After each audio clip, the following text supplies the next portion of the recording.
Okay, today we're going to be replacing the thermostat on a R53 MINI Cooper S. In this case, this is a 2004 model, but the process is similar for models from 2002 to 2006 for the coupes and up to 2008 for the convertibles. Before I get ahead of myself, we need to disconnect the battery. And one thing that happens when you disconnect the battery on these is you lose the trip meter. So in this case I've got 221.4 miles. I'm going to jot that down so the owner can keep track of where they're at once they get the car back. So we're going to want to disconnect the battery here, and to do that you open the boot and remove the factory jack, and if they have cargo mat, go ahead and remove that.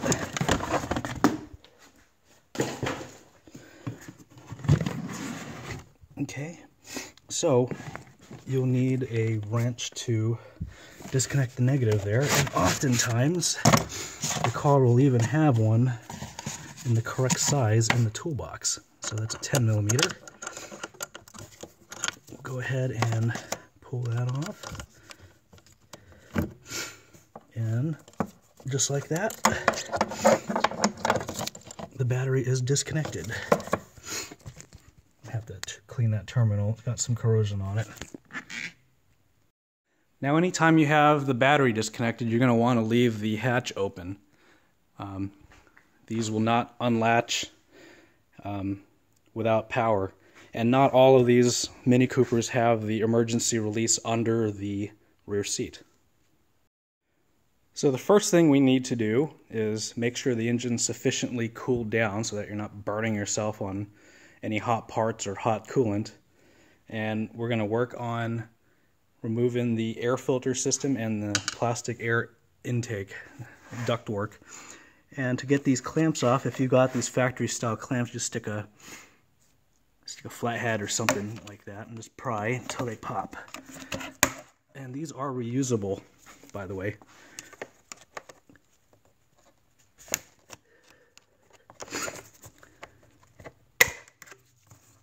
Just like that. So then I'm going to remove this tube and this tube. So what we need to do is, now there's that peg there, you just want to pull back until that clears. Okay. Alright. Now let me use two hands here so I can see what I'm doing. Okay, so to get this fresh air intake tube off the airbox, you just need to pull back here and then rotate up so you get that peg out of there. See that? And then you can move this tube out of the way, and it's just a matter of kind of pulling back and twisting counterclockwise. And eventually it'll pop out. It doesn't pop out in the most logical way.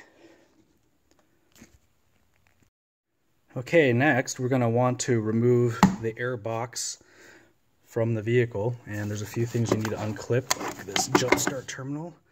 You're going to want to remove the cables out of the way. Okay. And another thing is you're going to have to disconnect the ECU. So the cover just, there's two clips there and it pulls off just like that. And there's your ECU connector. There's a release right there. So you pull that and the connector should come up. Sometimes it helps to use a screwdriver or similar tool to push on those.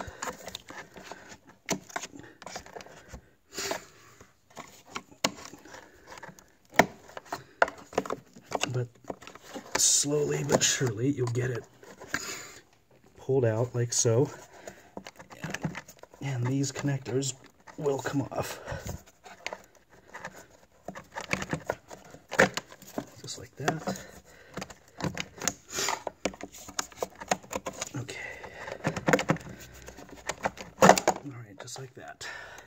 So you want to get these cables out of the way, and we'll go to the next step here. You'll want to remove this 10mm bolt.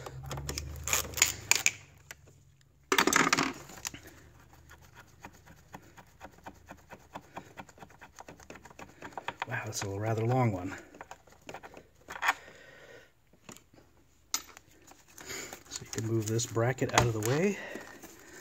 All of this should lift up. We'll have to, I haven't taken those cables out the side here, so I'm going to do that real quick and hopefully be able to pull this box off here. Okay, I got the cables moved out of the way, and I'm going to take the top of this Airbox off just so I can see a little better, and that takes a T25, 2 of these screws here.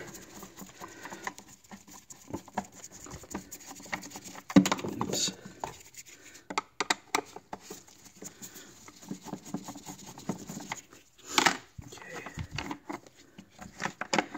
Okay, so once you got these 2 screws loose, you just pull up on the Airbox, and I like to grab right here and pull back towards the steering wheel, and then pull up. The reason why I push towards the steering wheel is because these hooks, you need to unhook them from the lower end of the box.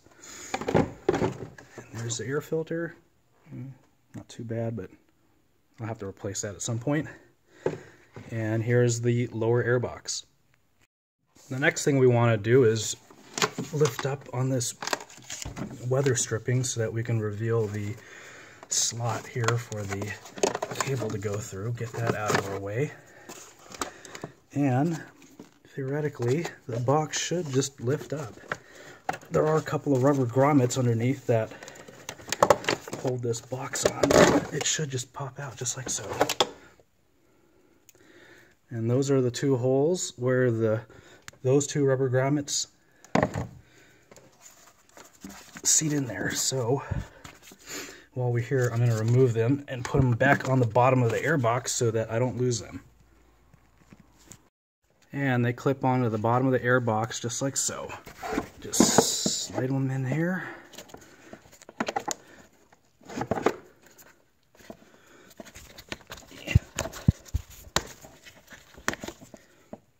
Just like that. So when you reinstall it, they just sit right on those pegs. I'm going to go ahead and shove a clean rag down this intake tube to the throttle body. I don't want anything falling in like nuts or bolts or any rodents or anything like that. Okay, so now we can see the thermostat housing, which is this piece right here.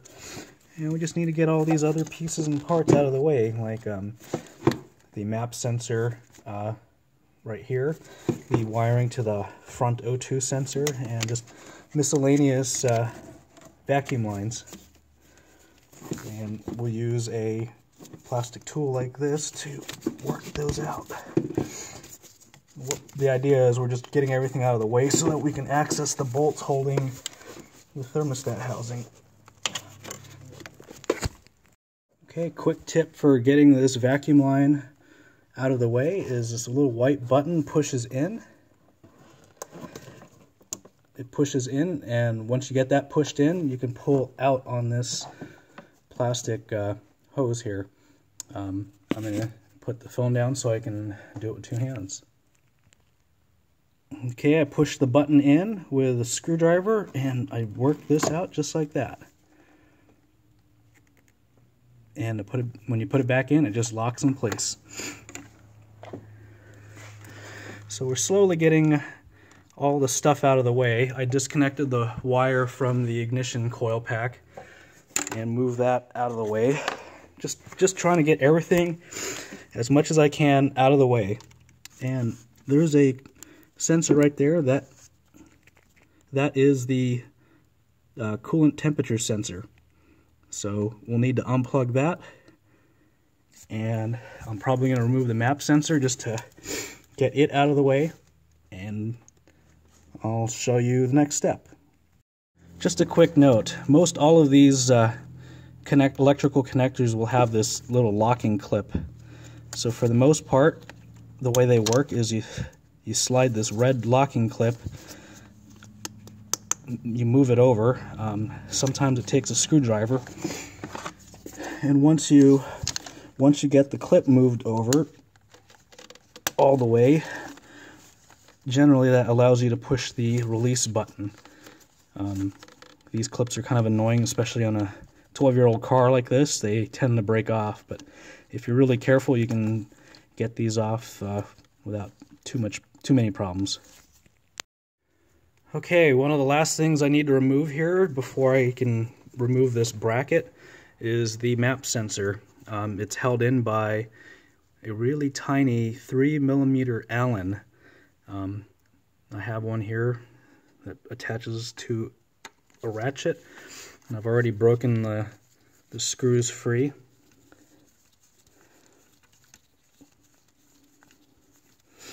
Be careful, you don't want to lose these screws. If you drop them in this engine compartment, you'll probably never find them ever again.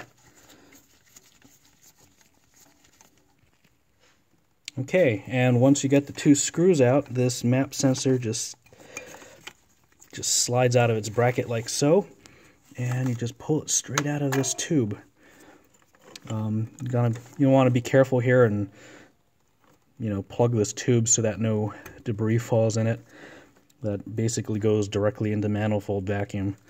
And if you need to replace your map sensor, this is how you do it. Okay, now that I've got the map sensor out of the way, it gives me a good opportunity to show you what holds this bracket in. The first screw that you're going to want to bolt that you're going to want to take out is this one right here. It's a 10mm.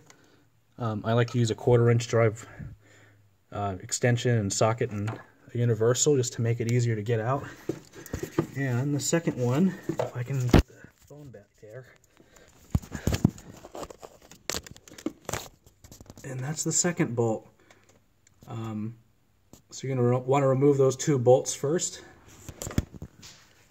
and we'll go from there. Okay, so I got the two bolts out, and that leaves the last one at the bottom there that I need to remove. And after that, the thermostat housing should come off. In my case, I'm not replacing the housing, so we can just leave all these hoses attached. And as long as you keep the cap on your reservoir here, there's no real need to worry about a lot of fluid draining out. The vacuum from having the cap on will keep the fluid from spilling out. Okay, here's a new thermostat. That's the part number you want to use. It's going to come with kind of a light colored gasket. This is the updated gasket. I believe the old style gasket that was prone to leaking was like completely white. This is sort of a translucent color. Alright, got that last bolt out, and there we go. That's all you have to do. I'm glad I put a drain pan down there, but generally you don't get a whole lot of fluid coming out. You just want to carefully peel the old gasket and thermostat out. And then from there we're going to clean that surface back up and put the new thermostat back in.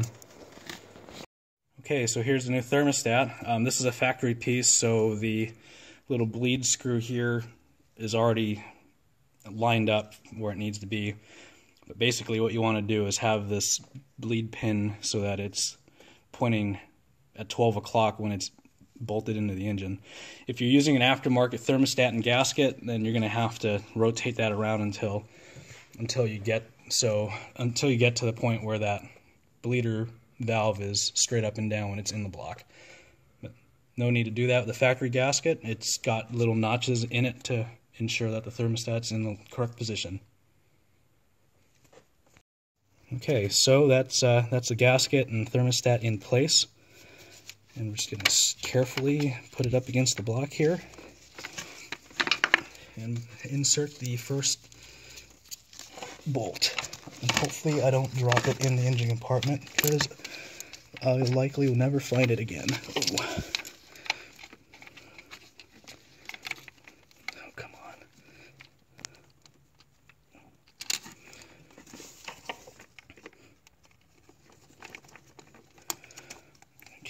You want to make sure you can thread this in by hand before you put a wrench on it, because you don't want to strip out the screw in the aluminum head. You'll be in a world of hurt if you do.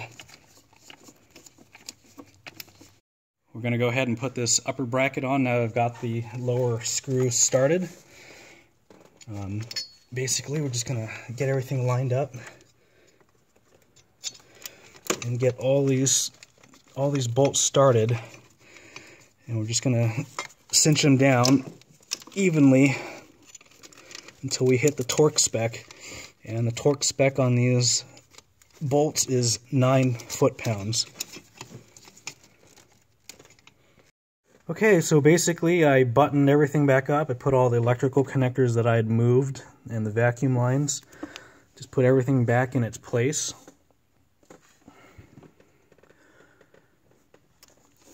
I broke the clip holding the oxygen sensor connector to the bracket, so I just zip tied it. And the coil connector is plugged back in. So now it's just a matter of putting the airbox and all that garbage back on. So the next order of business is to put the airbox, the lower airbox, back in. What I did is I just put a little bit of WD-40 or something on those grommets to help them slide in onto those pegs right here. All right, so just like so, let's move everything out of the way that's in the way. And just a matter of finding those pegs. Once you feel that the pegs are on top of the grommets, or the grommets are on top of the pegs, push down, and that's where the lube really helps out. And then now the airbox is in, and it's just a matter of putting all the bolts back in that we took out, and just being real careful with everything we do. So this is the bolt that holds this whole unit secure. 10 millimeter.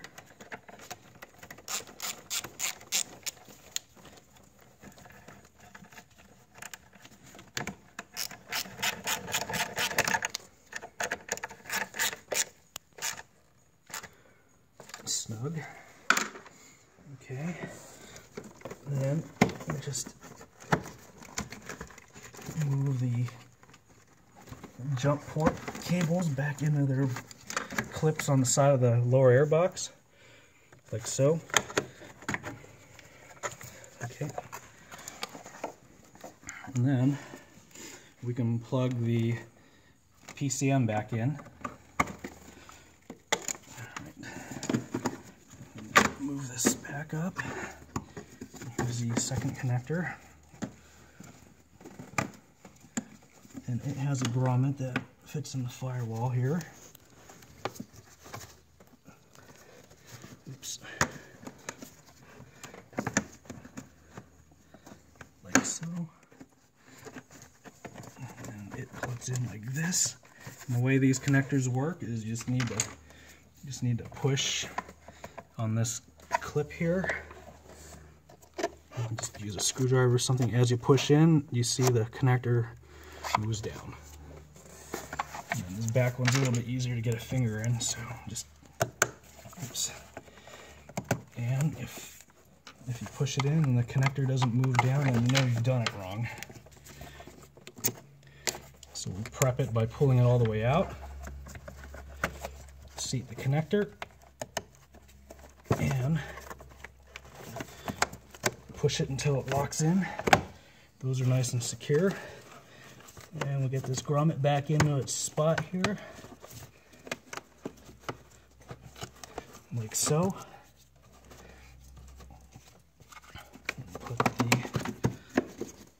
Put that back on. And then these little hooks here hook into those two holes in the back. And then same thing with this grommet. You just want to make sure it's seated properly so that we don't have the elements getting in.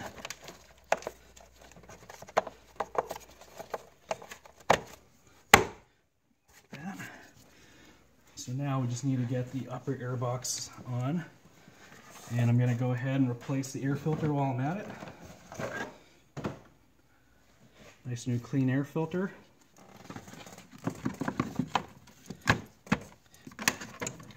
Okay. And just like when we removed it, we need to get these hooks onto the back here. So what you do is you just carefully line everything up. So you push the upper airbox lid to the back, and then you feel it grab onto the hooks, and then pull this forward. And then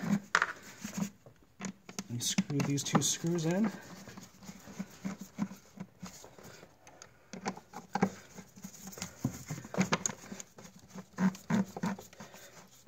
It just screws in the plastic, so you don't want to go over torquing or anything like that. Okay, now that the upper airbox is back on, just go ahead and put the jump start terminal in like that. And then we will put this clamp back on here.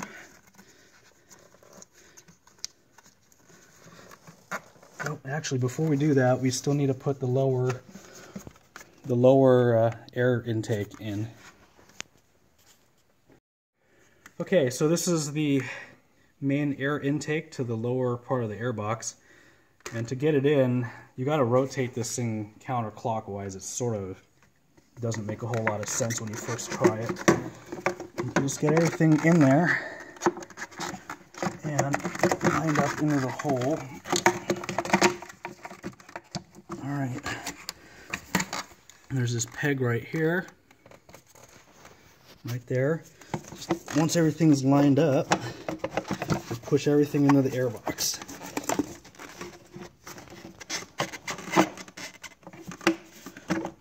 Okay, so I felt it go in. Alright, everything's seated. Everything's tight, so it's just a matter of putting these two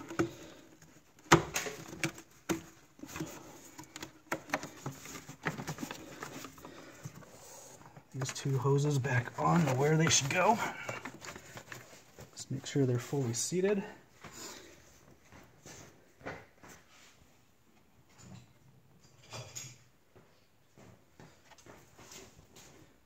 Go ahead and pause it. Alright, you want to use pliers or something like this. Like I said earlier, these clamps are reusable. See that? Just slowly, like so. We'll put this clamp back into its spot here. Alright. Get it close, and just like before, just need pliers to push on those two nubs here, and then squeeze, and you're done. So now it's just a matter of filling the reservoir back up with 50-50 mix of BMW coolant. You can also use Xerox G48. It's also blue in color.